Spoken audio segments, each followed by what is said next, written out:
Where in the Proverbs 31, or any woman of the Bible for that matter, does it imply that us women aren't strong and capable?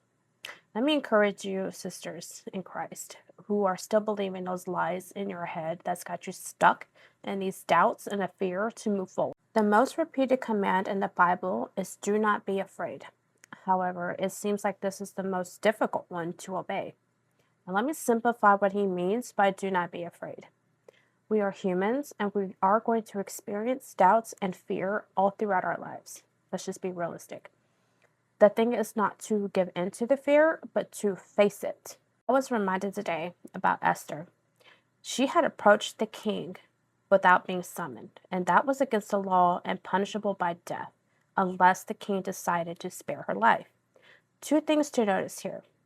One, perspective. Instead of focusing on the punishable by death part, Esther focused on the chance that she could be spared. Though the risk of death was very real and likely, she said, if I perish, I perish. But she did get spared, and all her people were saved. Don't think that you're playing it safe by not making any moves. All you're doing is protecting yourself away from your own calling, a calling that others are waiting for you to step into, because a calling is always bigger than ourselves. Let's look at the other woman of the Bible. Rahab, once a prostitute, she saved the Israelite spies because she believed that the Israel's God was the one true God.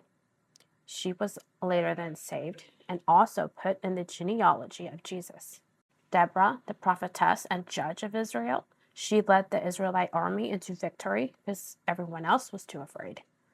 Jael, who killed Sisera, the commander of the enemy's army, straight up put a tent peg in his head.